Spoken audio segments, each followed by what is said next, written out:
Hi friends, welcome to మన చందమామ కథలు. ఈరోజు మరొక మంచి కథతో నేను ముందుకు వచ్చాను. ఈ కథలోని విషయాల్ని మీరు చాలాసార్లు విని ఉంటారు, కానీ వాటి పూర్తి అర్థం తెలుసుకోవడంలో చాలా మంది నిర్లక్ష్యాన్ని ప్రదర్శిస్తారు. మరి ఈ కథ ద్వారా వాటి పూర్తి అర్థం ఏమిటో తెలుసుకుందాం, సరేనా? ఏప్రిల్ 1994లో ప్రచురితమైన ఈ కథ పేరు అక్కరకు రాని ఉపాయాలు. అక్కర అంటే అవసరం, సో పనికిరాని ఉపాయాలన్నమాట. మరి ఈ పనికిరాని ఉపాయాలు ఎవరివి, వాడు ఎందుకు అలా చేశాడు చూద్దామా? ఇవన్నీ చూసే ముందు అసలు ఎన్ని రకాల ఉపాయాలు ఉన్నాయి అనేది తెలుసుకోవాలి. మన పూర్వీకుల ప్రకారం ఏదైనా పనిని సాధించాలంటే 4 రకాల ఉపాయాలు ఉన్నాయి. సామ దాన భేద దండోపాయాలు. వినే ఉంటారు కదా ఈ మాటని. మరి ఈ 4 ఉపాయాలు ఏమిటో మీకు తెలుసా? తెలిస్తే కామెంట్స్ లో తప్పకుండా నాకు మెన్షన్ చేయండి, ఓకే? మరి ఈ 4 ఉపాయాలు ఏమిటో చూద్దాం. సామం. కొన్ని పనులను చక్కగా పరిస్థితులను స్వయంగా వివరించడం వలన గాని, తగిన వారితో చెప్పడం వలన గాని చక్కబెట్టుకోవచ్చు. అదే సామోపాయం. దానం. సామోపాయంతో నెరవేరని పనులు బహుమతులు ఇచ్చి లేదా ఎదుటివారిని ప్రలోభాలకు గురి చేసి తమ కోరికలను నెరవేర్చుకోవడం, దాన్ని దానోపాయం అంటారు. భేదం. సామం దానం రెండూ కుదరనప్పుడు బుద్ధిబలం ఉపయోగించి వారి సన్నిహితుల మధ్య అపార్థాలు కల్పించి అంతఃకలహాలు సృష్టించి దానివల్ల విధిలేని పరిస్థితులను కల్పించి అప్పుడు తమ పనిని సులభంగా సాధించుకోవడం, ఇది భేదోపాయం. దండన. కొన్ని పనులు బలప్రయోగం వల్ల సాధించగలిగినవే ఉంటాయి.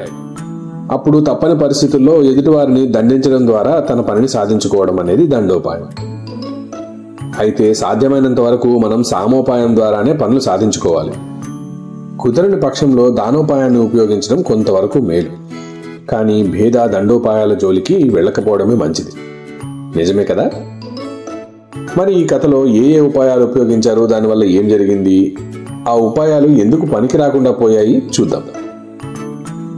అనగనగనగనగనగనగా ఒక ఊర్లో సదానందం అనేవాడు ఎన్నో విద్యలను నేర్చుకున్నాడు, కానీ ఎందులోనూ రాణించలేదు. తల్లిదండ్రులు ఇచ్చిన పొలాన్ని సాగు చేసుకుంటూ రైతుగా రోజులు వెళ్లబుచ్చుతున్నాడు. అయితే ఒక రోజున సదానందుడికి విద్యలు నేర్పించిన గురువు వాణ్ణి చూడ్డానికి పక్క ఊరు నుంచి వచ్చాడు. చక్కగా వ్యవసాయం చేసుకుంటున్న వాణ్ణి చూసి చాలా సంతోషించాడు. అయితే సదానందుడు మాత్రం అతన్ని కలుసుకొని తన అసంతృప్తిని వ్యక్తం చేశాడు. గురువర్య, మీరు నేర్పిన విద్యలు నాకెందుకు పనికి రాకుండా పోయాయి. నాకు అస్సలు ఆసక్తి లేని ఈ వ్యవసాయం చేపట్టి ఇలా ఉండిపోయాను అన్నాడు. గురువు నవ్వి, హొరే, నీకు కాస్త మతిమరుపు ఉంది. ఆ సంగతి అందరికీ తెలుసు. నీకు ఏ వృత్తి చేపట్టినా దానిలో ఎవరో ఒకళ్ళు మోసగించే ప్రమాదం ఉందిరా. వ్యవసాయం ఒక్కటే నీకు తగిన వృత్తి. ఇందులో మర్చిపోవడానికి పెద్దగా ఏమీ ఉండదు. నీ కిందున్న పాలేర్లు అవన్నీ గుర్తుపెట్టుకుని నువ్వు చెప్పకుండానే అవన్నీ చేసేస్తుంటారు. కాబట్టి ఇదే నీకు సరైన వృత్తి అని చెప్పాడు. అదేమిటి గురువుగారు, నా జ్ఞాపక శక్తి చాలా గొప్పది. అసలు లోపం నాలో లేదు, మీరు నేర్పించిన విద్యలోనే ఉందని నా నమ్మకం అన్నాడు సదానందం మొండిగా. ఓ, అలా అంటావా? అయితే సరే, నేను నేర్పిన విద్యల సారాంశాన్ని ఒక చిన్న పుస్తకంలో రాసి నీకు ఇచ్చాను, గుర్తుందా? అది తీసుకురా అన్నాడు గురువుగారు. అయ్యో, గుర్తులేకపోవడం ఏమిటి, చాలా బాగా గుర్తుంది. దానివల్ల నాకు ఏ ప్రయోజనము కనబడక నా స్నేహితుడు ఒకడికి ఇచ్చాను అన్నాడు సదానందం. అయ్యో, అది ఉంటే నేను నీకు ఎంతో సహాయపడగలిగేవాణ్ణిరా. ఆ పుస్తకం ఇంక తిరిగి రాదులే, పోని అన్నాడు గురువు నిరాశగా. అదేమిటి, పుస్తకం స్నేహితుడికి ఇచ్చాను, అది మళ్ళీ తిరిగి తీసుకుంటాను అంతే, అందులో రాకపోవడం ఏముంది అన్నాడు సదానందం ఆశ్చర్యంగా. ఒరే, నేను నీకు చెప్పాను కదా, పుస్తకం వనితా విత్తం పరాహస్తం గతం గతః అన్నారు పెద్దలు. అంటే పుస్తకం, ఆడది, ధనం 3 పరహస్తంలో పడితే మళ్ళీ తిరిగి రావు. అర్థమైందా అన్నాడు. అందుకు సదానందం గర్వంగా నవ్వి, నాకు అన్నీ గుర్తున్నాయి. అంతేగాక ఎవరికైనా ఇచ్చిన వస్తువుని ఎలా తిరిగి తీసుకోవాలో మీరు చెప్పిన 4 ఉపాయాలు కూడా గుర్తున్నాయి నాకు. ఎప్పుడు కావాలన్నా ఆ పుస్తకాన్ని నేను తిరిగి తెచ్చుకోగలను అన్నాడు గర్వంగా. ఓహో, అలాగా, అయితే 4 రోజుల్లో నేను మళ్ళీ వస్తానురా. ఈలోగా ఆ పుస్తకాన్ని సంపాదించి ఉంచు అని చెప్పి గురువు గారు వెళ్ళిపోయారు. ఆ రోజే సదానందం శ్రీధరుడు అనే తన స్నేహితుడు ఇంటికి వెళ్ళాడు. సదానందాన్ని చూస్తూనే శ్రీధరుడు ఆప్యాయతగా లోపలికి పిలిచాడు. ఒరే రారా, కూర్చో, ఎలా ఉన్నావు, ఎలా సాగుతుంది నీ వ్యవసాయం అన్నాడు. సదానందం చిరాగ్గా మొహం పెట్టి, నా గురువు సకల విద్యాసారాన్నంతా క్లుప్తంగా ఒక చిన్న పుస్తకంలో రాశాడు. అది నేను నీకు ఇచ్చాను కదా. ప్రస్తుతం నాకు ఆ పుస్తకంతో చాలా అవసరం ఉంది. నువ్వు దాన్ని ఇప్పుడు తిరిగిస్తే కొన్ని రోజుల తర్వాత మళ్ళీ నేను తిరిగి ఇచ్చేస్తాను అని చెప్పాడు. శ్రీధరుడు కాసేపు బాగా ఆలోచించి, ఒరేయ్ సదానందం, నాకు కాస్త మతిమరుపురా, ఈ రోజంతా వెతికి రేపు ఏ విషయమో చెబుతాను అన్నాడు. సదానందం మొహం చిట్లించుకొని, సరిగ్గా వెతుకు, నేను మళ్ళీ రేపు వస్తాను అంటూ అక్కడి నుంచి వెళ్ళిపోయాడు. శ్రీధరుడు ఇంటిని గట్టిగా వెతికాడు, కానీ పుస్తకం మాత్రం దొరకలేదు. మర్నాడు సదానందం తిరిగి వచ్చాడు. శ్రీధరుడు దిగులుగా మొహం పెట్టి, ఆ పుస్తకం ఎంత వెతికినా దొరకలేదురా సదానంద, నన్ను మన్నించు అన్నాడు. అదేమిటి, అలా కాదు, అది ఎవరికో ఇచ్చి మర్చిపోయి ఉంటావురా, బాగా గుర్తు చేసుకో. ఆ పుస్తకంలో ఒక నిధి సంపాదించే రహస్యం ఉంది.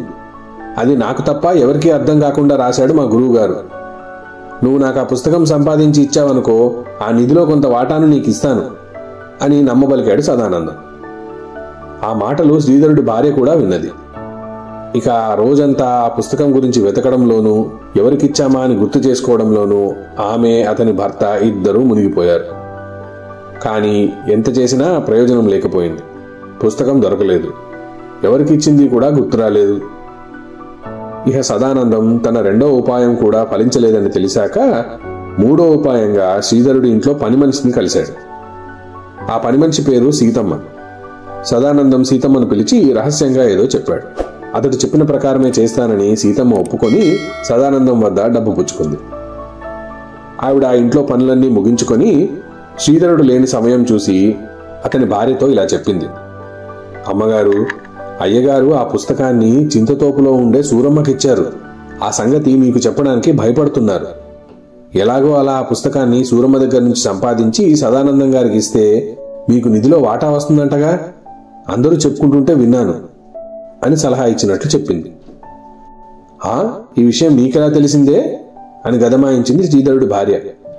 అదేమిటండి, ఊరు మొత్తానికి తెలుసు. ఆయన తన పుస్తకం దొరకలేదని ప్రతి ఒక్కరికి చెప్పుకుని తిరుగుతున్నాడు. ఇక 2 రోజుల్లో మీరు ఆ పుస్తకాన్ని ఇవ్వకపోతే మిమ్మల్ని పంచాయతీకి ఈడుస్తాడు. ఆ విషయం కూడా అందరికీ తెలుసు, మీకు తప్ప. ఎంత అమాయకులండి మీరు అన్నది సీతమ్మ. ఈ మాట వింటూనే శ్రీధరుడి భార్య గుండెల్లో పిడుగు పడ్డట్లయింది. సూరమ్మ ఆ ఊరి పొలిమేరలో ఉండేది. ఆమె చేతబడులు చేస్తుందని, మంత్రతంత్రాలు ప్రయోగిస్తుందని చాలా మంది నమ్మకం. అలాంటి దానికి తన భర్త పుస్తకం ఎందుకు ఇచ్చాడు అనేది తనకు అర్థం కాలేదు. ఇక శ్రీధరుడి భార్య ఎలాగైనా సరే ఆ విషయం తెలుసుకోవాలని శ్రీధరుణ్ణి పట్టుకుని పీడించసాగింది. శ్రీధరుడు తనకేం తెలియదని ఎంత మొత్తుకున్నా ఆమె వినలేదు. వేరే దారి లేక ఇక శ్రీధరుడు సదానందం ఇంటికి వెళ్లి తన పరిస్థితి చెప్పుకొని మొత్తుకున్నాడు. నీ పుస్తకం మా దంపతుల మధ్య గొడవలు తెచ్చిపెట్టిందిరా నాయన. నువ్వే కాస్త పూనుకొని మా కాపురం నిలబెట్టు. అసలు నువ్వు నాకు ఆ పుస్తకం ఇవ్వలేదురా. నేను ఎంత వెతికినా మాకు కనిపించడం లేదురా. దయచేసి నా కాపురాన్ని నిలబెట్టు అన్నాడు దీనంగా. అప్పుడు సదానందం కోపంగా, నా పుస్తకమే నాకు ముఖ్యం. నీ కాపురం ఏమైనా నాకేం బాధ లేదు. ఈ సూర్యాస్తమయం లోపల నా పుస్తకం నాకు ఇవ్వకపోతే కొండయ్యను మీ ఇంటికి పంపుతాను. వాడెంత పెద్ద వస్తాదో తెలుసు కదా. వాడు నిన్ను నీ ఇంటిని పిండి పిండి చేస్తాడు. అర్థమైందా అని బెదిరించి పంపించేశాడు. కొండయ్య చాలా పెద్ద వస్తాడు. కండలు తిరిగిన దేహంతో, మెలితిరిగిన గుబురు మీసాలతో, బకాసురుళ్లా పెద్ద రాక్షసాకారంతో ఉంటాడు. వాడు సదానందుడికి ప్రాణస్నేహితుడు. ఆ వస్తాద్ తన ఇంటి మీదికి ఏ క్షణమైనా వచ్చి పడతాడని భయంతో శ్రీధరుడు పొరుగురులో ఉన్న బంధువుల ఇంటికి పరారైపోయాడు. ఇలా 4 రోజులు గడిచిపోయాయి. సదానందం గురువు మళ్లీ ఊరికి తిరిగి వచ్చాడు. వాడిని పుస్తకం గురించి అడిగాడు. శాయశక్తులా ప్రయత్నించాను గురువుగారు, అయినా ఆ పుస్తకం సంపాదించడం నా వల్ల కాలేదు. మీరు చెప్పిన సామ దాన భేద దండోపాయాలను కూడా ఉపయోగించి చూశాను అన్నాడు. నేను ముందే చెప్పాను కదరా, పుస్తకం వనిత విత్తం పరాహస్తం గతాగత అని అన్నాడు గురువు నిరసనగా. గురువర్య, అస్తమానం అదే విషయం గుర్తు చేయాల్సిన అవసరం లేదు. తమరు చెప్పిన చతురోపాయాలు ఎంత చక్కగా పనిచేశాయో చూశారుగా, ఇప్పుడేమంటారు అంటూ శ్రీధరుడి విషయంలో తన సామ దాన భేద దండోపాయాలు ఏ విధంగా ఉపయోగించింది పూసగుచ్చినట్లు చెప్పాడు. ఒరే, ప్రయోజనం పొందడం చాతగానోడివి విద్యలు ప్రయోగించినా వ్యర్థమేరా అన్నాడు గురువు నిట్టూర్చి. నేను చాతగాని వాడినా? లోపం మీరు నేర్పిన విద్యలోనే ఉంది. ఆ 4 ఉపాయాలు ఎందుకు పండలేదో చెప్పండి అన్నాడు సదానందం ఉక్రోషంగా. అందుకు గురువుగారు చిన్నగా నవ్వి, ఒరే సదానందం, ఈ 4 రోజులు నేను పొరుగురులోనే ఉన్నానురా. అక్కడ నా విద్యల వల్ల ప్రయోజనం పొందిన ఎంతో మందిని కలిశాను. అందులో ఒకడు నాకు ఘన సన్మానం చేశాడు. కానీ వాడు నా శిష్యుడు కాదు. మరి ఏమిటి వింత అని నేను వాడిని అడిగితే వాడు నాకు ఒక పుస్తకం చూపించాడు. అది నేను నీకు రాసిచ్చిన పుస్తకమే అన్నాడు గురువుగారు. అదెలా సాధ్యం గురువుగారు అని అడిగాడు సదానందం ఆశ్చర్యపోతూ. ఏ పుస్తకం వల్ల నువ్వు ప్రయోజనం పొందలేకపోయావో ఆ పుస్తకంతోనే వాడు అన్నీ సాధించాడు. అందుచేత వాడు చేతనైన వాడు, నువ్వు చేతకానివాడు. వాడు నా శిష్యుడు కాకపోయినా నన్ను గురువుగా భావించి నాకు సన్మానం చేశాడు. కాని నువ్వు నా శిష్యుడు అయ్యుండి కూడా నన్ను అడుగడుగునా అనుమానించావు, అవమానించావు అన్నాడు గురువుగారు కోపంగా. అసలు ఆ పుస్తకం వాడి చేతికి ఎలా వచ్చింది? వాడి సంగతి ఇప్పుడే తేలుస్తాను అన్నాడు సదానందం కోపంగా. ఒరే, వాడు నీ స్నేహితుడే. వాడి పేరు శ్రీకరుడు. పుస్తకాన్ని శ్రీకరుడికిచ్చి నీ ఉపాయాలన్నీ శ్రీధరుడి మీద ఉపయోగించావు. మరి పుస్తకం ఎలా వస్తుందిరా ముద్దు వెదవా అని గురువు గదమాయించాడు సదానందాన్ని. సదానందం సిగ్గుతో తల వంచుకున్నాడు. తన తప్పేమిటనేది తెలుసుకున్నాడు. గురువుగారు తనకన్నా చాలా తెలివిగలవారని, తనకు మతిమరుపున్న విషయం నిజమేనని ఒప్పుకున్నాడు. శ్రీధరుడికి గురువుగారికి ఇద్దరికీ క్షమాపణలు చెప్పాడు. అటుపైన అతను అసంతృప్తి లేకుండా వ్యవసాయం చేసుకోసాగాడు. అదే తనకు సరైన వృత్తి అని గ్రహించాడు. చూశారు కదా, మంచి కథ కదా. చందమామ మనకు ఎన్నో విషయాలు నేర్పిస్తుంది. ఈ కథలో మనం సామ దాన భేద దండోపాయాల గురించి తెలుసుకున్నాం. అది సదానందం శ్రీధరుడిపై ఎలా ప్రయోగించాడనేది కూడా చూశాం కదా. ముందుగా అతనికి ఈ విషయం ఏమిటో చెప్పి చూశాడు. ఆ తర్వాత అతనికి నిధిలో సగం వాటా ఇస్తానని నమ్మబలికాడు.